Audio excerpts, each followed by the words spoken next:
কিছুক্ষণ আগে একটা আমাদের এখানে যে বৈশাখী ঝড়টা এসেছে, ঝড়ের কারণে এই গাছটা আমাদের রোডের উপর পড়ে যায়।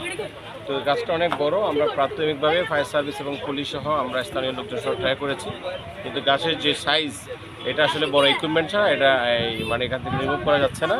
তারপরেও আমরা লোকালি আমাদের যে করাত আছে বড় করাত সমিল থেকে এটা এনে অথবা আমরা রোডস অ্যান্ড হাইওয়েকে সংবাদ দিয়েছি, তারা এসে আমরা ট্রাই করছি খুব দ্রুত সময়ের মধ্যে যেন এটা রিমুভ করা যায় এবং রাস্তা স্বাভাবিক করা যায়।